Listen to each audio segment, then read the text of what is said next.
আসসালামু আলাইকুম ওয়া রাহমাতুল্লাহি ওয়া বারাকাতুহু। আজকে আমরা ওএমআর শিট পূরণ জাতীয় বিশ্ববিদ্যালয়ের এবং পরীক্ষার খাতায় উত্তর লেখার টেকনিক সম্পর্কে পূর্ণাঙ্গ আলোচনা করব।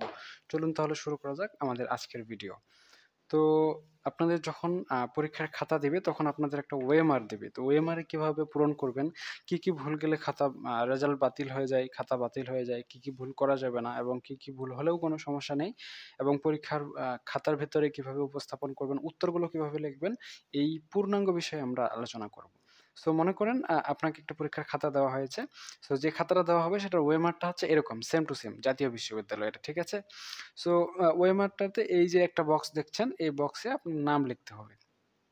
বক্সে কি করতে হবে? আপনার নাম লিখতে হবে। এই নামটার প্রত্যেকটা অক্ষরই বড় হাতের লিখতে হবে। প্রত্যেকটা অক্ষরই বড় হাতের লিখতে হবে। মনে করেন যে আমার হচ্ছে নাম দিয়েছে এখানে। তো আমি পরীক্ষা দিচ্ছি। তো আমি যদি পরীক্ষা দিই তাহলে আমার নামটা কেমনে লিখব? আমি আমার নামটা যেমন করে এমডি, এমইএইচ ইডিআই HASAN, প্রথমে নামটা এইভাবে লিখে দিতে হবে। প্রত্যেকটা অক্ষর বড় হাতের লিখতে হবে। ঠিক আছে? আর এই বিষয়ে কিন্তু এখানে ইনস্ট্রাকশন দিয়ে দেওয়া আছে যে পরীক্ষার্থীর নাম ইংরেজিতে বড় অক্ষরে লিখতে হবে। এইখানে প্রথমে আপনাদের লিখতে হবে। এটা হচ্ছে প্রথম কাজ। এর পরবর্তীতে আপনার কাজ হচ্ছে আ পরীক্ষার কোড লেখা। সো আপনি যেই পরীক্ষা দিবেন ওই পরীক্ষার কোড আপনার প্রশ্নপত্রেও দেওয়া থাকবে, আপনার এডমিটেও দেওয়া থাকবে। সো আপনারা পরীক্ষার কোডটা এডমিট কার্ড দেখে বা প্রশ্নপত্র দেখে লিখে দিবেন। অনেকেই এডমিট কার্ডে খুঁজে পান না, তখন এটা খালি রাখবেন। রেখে যখন প্রশ্ন পাবেন তখন হচ্ছে প্রশ্নপত্র দেখে দেখে পরীক্ষার কোডটা লিখে দিবেন। ঠিক আছে? আচ্ছা, এর পরবর্তীতে রোল নাম্বার, রেজিস্ট্রেশন নাম্বার আপনার এডমিট কার্ডে, রেজিস্ট্রেশন কার্ডে থাকবে। So roll number, registration number লিখবেন। ভুল করলে কিভাবে সংশোধন করবেন এটা আমি বলে দিচ্ছি। তার আগে আমি আপনাদের একটু বেসিক ধারণা দিয়ে দিই। এরপরে পত্র কোড, যেই সাবজেক্টের পরীক্ষা কোডটা পাওয়া যাবে না এডমিট কার্ডে, সরি ইয়াতে ওই প্রশ্নপত্রে। এখানে কোর্স বা পত্র কোডটা পাবেন প্রশ্নপত্রে। ঠিক আছে? আর এখানে কক্ষ পরিদর্শকের স্বাক্ষর এবং তারিখ নিতে অবশ্যই ভুলবেন না। পরীক্ষা যখন শেষ হয়ে যাবে তখন আপনারা চেক করে দেখবেন যে এখানে কোনো সাইন দেওয়া আছে কি নাই। যদি সাইন দেওয়া না থাকে তাহলে সাইন দিয়ে নিতে হবে। যদি এই ওএমআর এর এইখানে সিগনেচার না থাকে তাহলে আপনার পরীক্ষার উত্তরপত্রটা বাতিল হয়ে যাবে। বুঝতে পেরেছেন? অবশ্যই যেন সাইন দেওয়া থাকে এবং তারিখ সহ সাইন দেওয়া থাকে। এটা খেয়াল রাখবেন। ঠিক আছে? আচ্ছা, এতটুকু। এখন পরীক্ষা code, roll number, registration number, পত্র কোড এত কিছু আপনি লিখবেন। কথার কথা যে উত্তরপত্রগুলো দেখা হয় কিভাবে? এই ওএমআরটা কিন্তু মেশিনে দেওয়া হয়। মেশিনে আগে রেজিস্ট্রেশন নাম্বারটা দেখে, এরপরে রোল নাম্বারটা দেখে।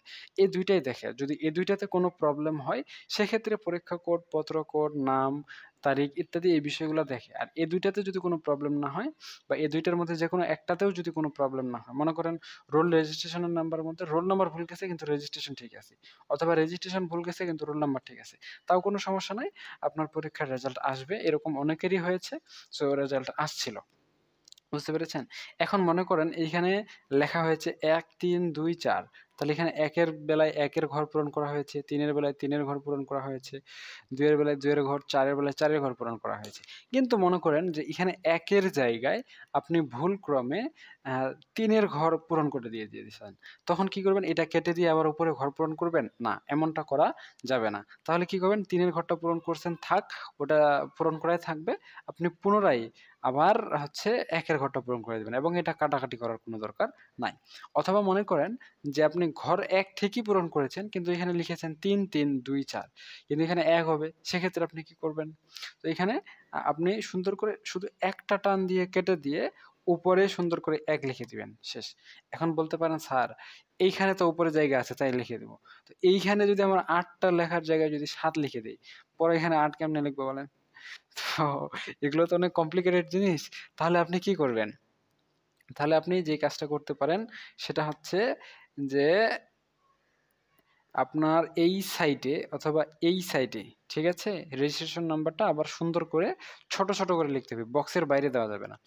এখন অনেকেই যে ভুলটা করে, এটা লিখতে যায় উপরে সহ লিখে ফেলে। দেখেন এইটা হচ্ছে স্পেশাল বারকোড। বুঝতে পেরেছেন? এইখানে যদি আপনি কোনো লেখা লেখেন, সেক্ষেত্রে আপনার হচ্ছে ওএমআরটা স্ক্যান করতে প্রবলেম হবে। অনেকে আবার এই পাশে লেখে, এই পাশে লেখা যাবে। কিন্তু এই যে সাইডটা রয়েছে, এইখানে কিউআর কোডটা দেখতে পাচ্ছেন না? এখানে কিউআর কোডটা আছে না? এইগুলোর উপর যদি কালির দাগ পড়ে, এখানে যদি লেখা পড়ে যায়, তখন আপনার ওএমআরটা স্ক্যান করতে প্রবলেম হবে। তখন আপনার ভেজালটা শুরু হবে। বুঝতে পেরেছেন? তো আপনি এই ফাঁকা জায়গাটাতে যদি লিখতে পারেন, তাহলে এইখান থেকে লিখে এভাবে বাঁকা করে আসতে পারেন, বা এইখান থেকে উপরে যাইতে পারেন। বা একটানে কেটে দিয়ে পুনরায় উপরে জায়গা থাকলে লিখতে পারেন। আর যদি একটা অক্ষর কাটা যায়, সেক্ষেত্রে শুধু একটা টান দিয়ে কাটবেন। মাঝখানে পেটটা এভাবে কেটে দিবেন। যদি না হয় তাহলে কোনাকুনি ভাবে একটা টান দিয়ে শুধু কাটবেন। কেটে দিয়ে আপনি আশেপাশের জায়গাটাতে লিখে দিবেন। এমনভাবে লিখবেন যেন বোঝা যায়। এমনভাবে লেখা যাবে না যেন বোঝা না যায়। এখন আরেকটা কাজ করতে পারেন, সেটা হচ্ছে নিচে যদি জায়গা থাকে। এখানে কিন্তু নিচে জায়গা থাকে। তো আপনি নিচে এখানে সুন্দর করে লিখে দিতে পারেন। আর আগেরটা কাটাকাটি করা যাবে না। আগেরটা কেটে দিয়ে আবার নিচে লিখবেন, এমনটা করবেন না। আগেরটা যেমন আছে তেমন থাক, পাশাপাশি আপনি আপনার সঠিকটা নিচে লিখে দিলেন, অথবা স্যারের পরামর্শ নিবেন। মানে কাটাকাটি করা যাবে না। ভুল হলে জাস্ট একটা টান দিয়ে কেটে দিতে হবে। এটা সবগুলো বিষয়ের বেলায় প্রযোজ্য। এখন যদি আপনার রেজিস্ট্রেশন নাম্বারটা ঠিক আছে, কিন্তু বাকিগুলা সব ভুল গেছে, তাহলে চিন্তার কোনো দরকার নাই। কোনোই কারণ নাই। কারণ আপনার রেজাল্টে কোনো প্রবলেম হবে না। কারণ শুধু রেজিস্ট্রেশনটা ঠিক থাকলে যথেষ্ট। এখন আপনার রেজিস্ট্রেশন নাম্বারটা ভুল গেছে, কিন্তু রোল নাম্বারটা ঠিক আছে। যদি আপনি ফার্স্ট ইয়ারের স্টুডেন্ট হন, তারপরেও তাহলেও আপনাদের হচ্ছে চিন্তার কোনো কারণ নাই। আর যদি সেকেন্ড ইয়ার, থার্ড ইয়ার বা ফোর্থ ইয়ারের স্টুডেন্ট হন, রোল নাম্বারটা যদি ঠিক থাকে, তাহলে আপনার রেজাল্টটা অ্যাবসেন্ট দেখাতে পারে, নাও দেখাতে পারে। সম্ভাবনা হচ্ছে রেজাল্ট আসার সম্ভাবনা হচ্ছে ৯৭%, আর অ্যাবসেন্ট দেখানোর সম্ভাবনা হচ্ছে আপনার ৩%। যদি অ্যাবসেন্ট দেখায়, আপনি পুনরায় আপিল করবেন, তখন এটা হয়ে যাবে আরকি। ঠিক আছে? তো এই হচ্ছে বিষয়। এখন রোল নাম্বার যদি আপনার মনে করেন যে ঠিক আছে, রেজিস্ট্রেশন ভুল গেছে, কিন্তু আপনার স্ক্যান করছে। সো এই স্ক্যানটা দ্বারা কিন্তু আপনাকে বোঝা যাবে যে আপনার রোল রেজিস্ট্রেশন নাম্বার কত। সো এভাবেও হচ্ছে আপনার রেজাল্টটা আসবে। স্ক্যানটা দিয়ে সরাসরি রোল রেজিস্ট্রেশন তো দেখা যাবে না। তখন হাজিরা দেখাবে। ওইখানে আপনার সিরিয়াল নাম্বার থাকবে। আপনার আগে কে ছিল, আপনার পরে কে আছে। সো এইগুলো বিষয়গুলো এনালাইসিস করলে আপনাকে আইডেন্টিফাই করা যাবে। আপনাকে আইডেন্টিফাই করা গেলেই হচ্ছে আপনার রেজাল্টটা আসবে। সো এই হচ্ছে ওয়েমার। ওয়েমারটা এভাবেই পূরণ করবেন। এরপরে খাতা। এখন পরীক্ষার্থীদের জন্য কিছু বিশেষ নির্দেশনা থাকে জাতীয় বিশ্ববিদ্যালয়ের। সেগুলো আমি আপনাদের একটু পড়ে শোনায় দিই। তার উত্তরপত্রের ১ম পৃষ্ঠা খালি অংশ থেকে প্রশ্নের উত্তর লেখা আরম্ভ করতে হবে। অর্থাৎ এই যে এটা আমাদের অনলাইন প্রাইভেট ব্যাচ স্টাইলে যুক্ত হতে পারেন।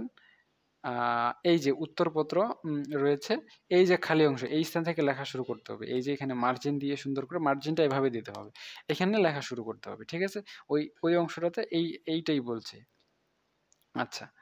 তো এর পরবর্তীতে কি বলছে? উত্তরপত্রের ভিতরে বা বাইরে কোনো পরীক্ষার্থী কোনোভাবেই নিজের নাম, ঠিকানা, রোল, রেজিস্ট্রেশন নাম্বার বা আলতু-ফালতু মোবাইল নাম্বার, কেন্দ্রের নাম্বার ইত্যাদি কোনো কিছুই লিখতে পারবেন না। যদি লেখে, তাহলে কিন্তু সমস্যা হবে। ঠিক আছে? সো এই হচ্ছে বিষয়। এরপরে ৩ নাম্বারে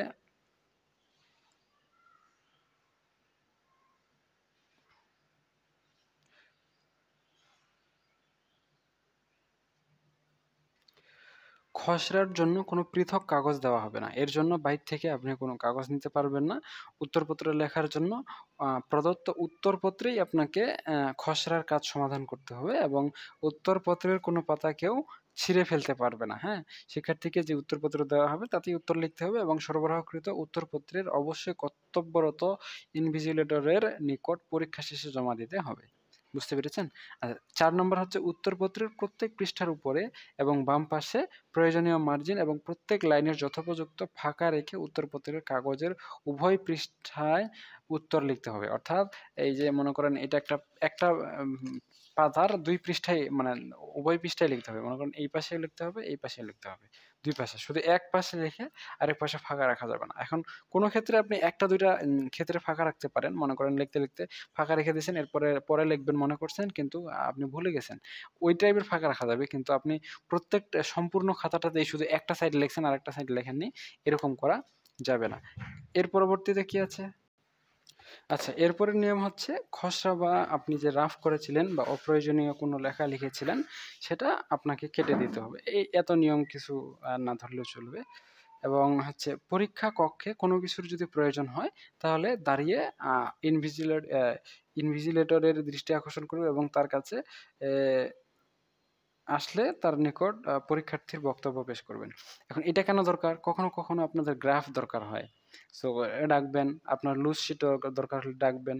বিভিন্ন টেবিল ব্যবহার করতে হয়। এজন্য শিক্ষার্থীদের আগেই বলা হয়। যেমন আপনাদের হচ্ছে এফ টেবিল, টি টেবিল, হ্যাঁ, জেড টেবিল এগুলো ব্যবহার করার জন্য বাসা থেকে কি করতে হয়? টেবিল নিয়ে যেতে হয়। সো টেবিল নিয়ে যেয়ে সরাসরি আপনার লেখা শুরু করে দিলে হবে না। আপনাকে আগে ইনভিজিলেটরকে অর্থাৎ পরীক্ষা ইয়াকে ওখানে যারা ডিউটিতে থাকবেন তাদেরকে কি করতে হবে? জানাতে হবে যে, "স্যার এই যে আমরা টি টেবিল আনছি, এগুলো আনতে হয়। সো এখন আমরা এটা ব্যবহার করব।" তারা দেখে চেক করে তারপরে আপনাকে পরীক্ষার হলে সেগুলো ব্যবহার করতে দিবে। এরপরে সরবরাহকৃত উত্তরপত্র ছাড়া প্রশ্নপত্রে, টেবিলে, দেয়ালে বা অন্য কোনো কোথাও কিছু লিখতে পারবেন না। পরীক্ষা শুরুর থেকে ১ ঘন্টা অতিবাহিত না হওয়া পর্যন্ত কোনো পরীক্ষার্থী বাইরে যাইতে পারবেন না। পরবর্তীতে ০.৫ ঘন্টা পর, পর যাইতে পারবে। পরীক্ষা শুরুর ২ ঘন্টা অতিক্রম না হওয়া পর্যন্ত আপনি পরীক্ষা কেন্দ্র ত্যাগ করতে পারবেন না। অর্থাৎ আপনি লেখেন আর না লেখেন আপনাকে বসায় রাখতে হবে ২ ঘন্টা। ৪ ঘন্টা পরীক্ষা কিন্তু। হ্যাঁ? এবং যদি আপনি কোনো কাগজপত্র নকল-টকলের চেষ্টা করেন সেক্ষেত্রে আপনার উপর আইনগত ব্যবস্থা গ্রহণ করা হবে। আচ্ছা, এখন পরীক্ষার্থীদের জন্য বিশেষ যে নির্দেশাবলীগুলো রয়েছে সেগুলো বলি। হাজিরাপত্রে ওএমআর ফরমে সিরিয়াল নাম্বারটা অবশ্যই, অবশ্যই সতর্কতার সাথে লিখতে হবে। কারণ এই সিরিয়াল নাম্বারে যদি ভুল হয়, আপনাকে আইডেন্টিফাই করতে যদি প্রবলেম হয় সেক্ষেত্রে কিন্তু রেজাল্ট অ্যাবসেন্ট দেখাবে। ঠিক আছে? অ্যাবসেন্ট দেখালে পরে ওটা ঠিক করে নেওয়া যায় কিন্তু ওটা তো ঝামেলাপূর্ণ বিষয়। আচ্ছা, ওএমআর ফরমে নির্ধারিত স্থান ছাড়া অন্য কোথাও কোনো কিছু লেখা বা দাগ দেওয়া যাবে না। এখন তাহলে বলতে পারেন, "স্যার আপনি তো একটু আগে বললেন যে নিচে লিখে দেয়।" এই যে এটার নিচে লিখে দিতে। হ্যাঁ, নিচে লিখে দিবেন যখন আপনার ইমার্জেন্সি প্রয়োজন হবে। বুঝতে পেরেছেন? নিচে আবার একটা মনে করেন এখানে ৩ এর জায়গায় ৭ লিখছেন। এখানে কেটে দিয়ে এখানে শুধুমাত্র একটা ৭ লিখে দিলে হবে না। এটা পুরো রেজিস্ট্রেশন নাম্বারটা নিচে লিখতে হবে। উপরে যখন পাশাপাশি লিখবেন তখন শুধু একটা অংশ বাদ মানে করতে পারবেন। ঠিক আছে? আর যদি নিচে লিখতে হয় তাহলে তো স্যারগুলো তো দেখবে না? তো এই বিষয়টা আপনাকে খেয়াল রাখতে হবে। আচ্ছা, এরপরে স্বাক্ষর দেওয়া হয়েছে কিনা অবশ্যই চেক করতে হবে যেটা আমি বলেছিলাম। এবং একাধিক উত্তরপত্র নিলে সিরিয়াল নাম্বার নিতে হবে সেটা আমি একটু পর দেখাবো। এবং বৃত্তগুলো কিভাবে ভরাট করতে হবে এইখানে দেওয়া রয়েছে। এই সিস্টেমে না, আংশিক ভরাট করা যাবে না, এভাবে পূর্ণভাবে ভরাট করতে হবে। বল পয়েন্ট দিয়ে ভরাট করতে হবে। জেল কালি দিয়ে করলেও করতে পারেন, কোনো সমস্যা নাই। ভাঁজ করা যাবে না।